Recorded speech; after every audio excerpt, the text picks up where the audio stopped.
On today's video, we're going to be talking about ministries and PEA childcare centers. Stay tuned. There aren't uprisings all over the country, and maybe there will be. People need to start taking to the streets. This is a dictator. Enemies of the state. Show me where it says that protests are supposed to be polite and peaceful. Hey, what's up, everyone? Aaron here. Thanks for coming by and watching another video or listening to this on one of the podcast platforms. Really do appreciate you taking the time to hang out with me today and go over some stuff here that I want to write down, because I get this this question a lot when it comes to like PEAs and stuff like that. So again, none of this constitutes as legal or tax advice. It's just one person's opinion. So hey, real quick, I just need to interrupt here. If you've been going to East Coast PMA, the website right now is a dumpster fire. There's a bunch of issues with the site. I didn't back it up, so we're kind of starting from scratch there, so it's just a hot mess. I'll let you know when it's all up and running. And two, I've been getting some requests for a PMA course. I'm in the process of putting that together and recording all the video and documents for that, so stay tuned for that information. And then three, we're also going to be launching a monthly membership subscription program where you get videos and information first and special content that you won't find anywhere else.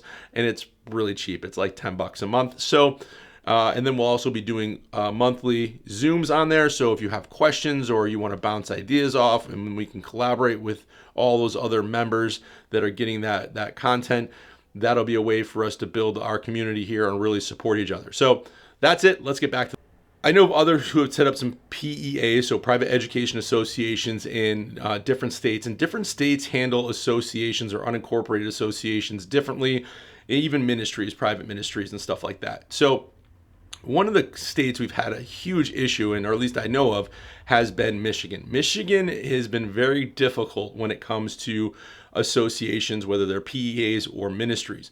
So that then leads into an issue we had here in Connecticut with a private ministerial association who was providing education to its members' children. So I didn't write the documents for this lady. Another person I know in the PMA world had. And basically the licensing division of the state and Department of Children and Family Services had come out because she had her website out there and basically putting it out there that you can come here and not be vaccinated, not wear a mask or any of that stuff. So, and also I got to be careful on the words I've used. I've already gotten one strike on YouTube. So before my channel's taken down, I got to be careful on I'll have to come up with some code words or something along those lines. But anyways, so working with her attorney and looking at state statutes and that sort of thing, basically came up with, there's a general statute here in Connecticut that allows religious organizations to provide education to the members' children, and there's no licensing requirements through the state. So that was really good for us because it was an easy way to let the state know what she was doing without having to go to court and fight on the right of association, the freedom of religion, and everything like that. So, and she just showed the state that she is working as a ministry that's providing education to the children there, and that the families were all aware of it, and so on and so forth. So that led me into some discovery and working with a few others and really digging into this. So basically, there are 6 states that have little to no regulation when it comes to religious organizations or faith-based organizations.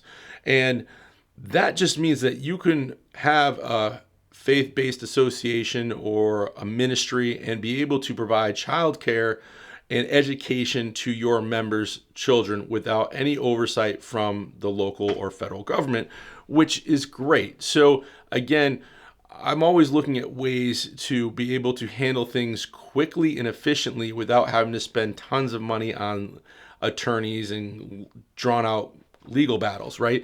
Because if we can use what's already put in place to our advantage, I mean, for me personally, I don't need to go fight the right of association and the freedom of religion when I can just say, well, your statute here says that I can operate as a religious organization without being licensed. That's a lot easier to me. I'm already using what they put in place, right? So those 6 states are Alabama, Indiana, Missouri, Florida, North Carolina, and Virginia. Now, there's also, let's see, 1, 2, 3, 4, 5, 6, 7, 8, 9, 10 more states that have some regulation, or that allow some exemptions when it comes to the religious organizations or faith-based organizations. So again, if you're in those first 6, then hey, all you need to do is get your FBO or FBA, faith-based association, set up, or your ministry, and then you can open up some childcare, whether it's homeschooling and people are dropping their kids off and you're providing that education, as long as it has a religious aspect to it. So whether the curriculum is based on Judeo-Christian values or a biblical worldview or what have you, or whatever your religion is or your faith, and as long as you can then articulate that and show the state, should you be challenged that, hey, this is what I'm doing, I'm using your rules, then you're going to be pretty good to go. Now, the other states that have some exemptions, and this is where Connecticut falls in, you have Utah, Colorado, Arkansas, Tennessee, Louisiana, Georgia, South Carolina, Maryland, which I found kind of surprising, and then really surprising was Connecticut, and I live here and I didn't even know that was a thing. I guess because I didn't need to know until it was something I needed to know. But knowing those states, you can now basically, I don't want to say the word guarantee, but operate worry-free without having to say, okay, I need to put so much money aside for a constitutional attorney. Should I be challenged on my right of association or freedom of religion and so on and so forth?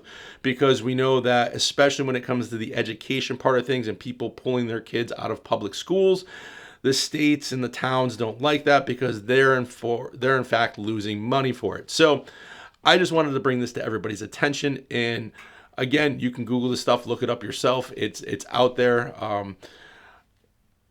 Yeah, so those are the states. I just wanted to make this, everybody aware of this because this has come up in a few conversations. Yeah, and thanks for watching, and I will see you on the next video. Peace.